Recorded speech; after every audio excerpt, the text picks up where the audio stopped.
కాబట్టి ఇవన్నీ కూడా వాచ్ చేసుకోవాలి. ఏదో మ్యాచ్ ఫిక్సింగ్ మారి చేస్తే కష్టం. ఎందుకంటే మేము చాలా స్పష్టంగా చెప్తున్నాం. మేము డెప్త్కి వెళ్ళాం. ఒక వ్యక్తి చెప్పింది కదా కావాల్సింది. ఇక్కడ మేము డెప్త్కి వెళ్ళినప్పుడు డిసీజ్డ్ ఫ్యామిలీ చెప్పిన విషయాలు మేము చెప్పాం, కన్ఫర్మేషన్ చెప్పాం. అన్ని రాజకీయ పార్టీలు కూడా కాంగ్రెస్ పైన పోరాడే ప్రయత్నం ఉండాలి, కానీ కాంగ్రెస్ పార్టీ తప్పించుకోవడానికి అవకాశాలు మనం ఇవ్వకూడదు. Very clear in that.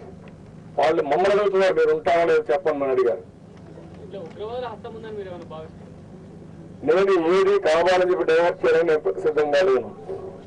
ఇది ఒక పెద్ద బూత్ చూపించి తప్పించుకోవడానికి. మీరు పోలీసులు కాల్చిన దానికి ఉగ్రవాదం పెట్టేసేట్లేదా? కాల్చింది పోలీసులు, దానికి ఉగ్రవాదం ఎక్కడి నుంచి వచ్చారు? ఎందుకు ఇవన్నీ మాట్లాడతారు మీరు?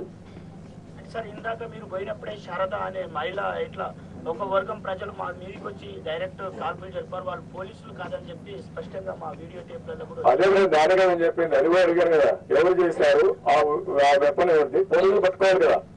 అక్కడ బుల్లెట్ ఉంది కదా, బుల్లెట్ తీసుకుని ఇన్వెస్టిగేషన్ చేయాలి కదా. ఎందుకు చేయలేదు ఇంతవరకు? వాటా మాస్కి బుల్లెట్ అడిగిన రేపు ఉంది చెప్పారు, వాళ్ళు చెప్పారు. ఇంకా కొన్ని పోతే వాళ్ళు కూడా చెప్పారు. 4 రోజుల నుంచి బుల్లెట్ ఒక ఆడవాళ్ళ అయితే ఒక ముసలావిడ, వాళ్ళ పేరు గుల్జాబాయ్ అయితే ఎదురింట్లో తుల్జాబాయ్ అయితే ఎదురింట్లో 4 ముస్లిం పిల్లలు ఒక ఆడవ ఉంటే వాళ్ళ ఇల్లు తగలబెడితే ఆవిడ తీసుకుని ఆడిపి ఆ 5 మంది తీసుకొచ్చి ఇంట్లో పెట్టుకొని వాళ్ళకి భోజనాన్ని వండి పెట్టి వాళ్ళని కాపాడింది. దాన్ని బట్టి మీకు అర్థమవుతుంది, వాళ్ళకు హిందువులకు కానీ ముస్లింలకు కానీ ద్వేషాలు లేవు. ద్వేషాలు బయట వాళ్ళు సృష్టిస్తున్నారు. It's very clear. ఎవరు సృష్టిస్తున్నారో వాళ్ళ పైన ఫర్మ్ గా యాక్షన్ తీసుకోవాలి.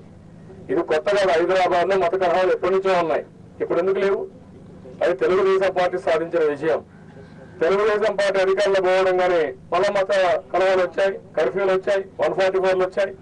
ఎందుకు వస్తున్నాయి? మీ చేతగానితనంతో వస్తున్నాయి.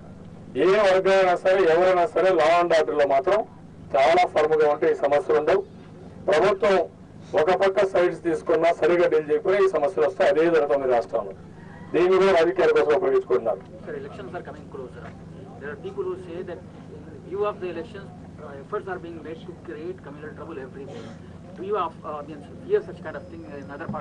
నేనేమంటానంటే ఎప్పుడు కూడా ఎవరైనా సరే ఫర్మ్ లా అండ్ ఆర్డర్ ఉండాలి. ప్రభుత్వం యొక్క main duty to maintain law and order first. ప్రజల అవస్థల్ని, ప్రజల ప్రాణాలని, ప్రజల యొక్క శీలాన్ని కాపాడాలి. అది కాపాడాలంటే ప్రభుత్వం చాలా ఫర్మ్ గా ఉండాలి. ఈ రోజు ఈ దేశంలో ఇంటెలిజెన్స్ క్లియర్ గా ఫెయిల్ అవుతున్నారు. స్టేట్ ఇంటెలిజెన్స్ కానీ జాతీయ స్థాయిలో ఉన్న ఇంటెలిజెన్స్ కానీ పూర్తిగా ఫెయిల్ అవుతున్నారు. నిర్వీర్యం అయిపోయింది. మీ యాక్షన్స్ లేవు. మీరు అక్కడ ఏమైనా సంఘటన జరిగితే 2-3 రోజులు హంగామా చేయడం వదిలేయడం. ఇప్పుడు 5 రోజులు పెట్టారు.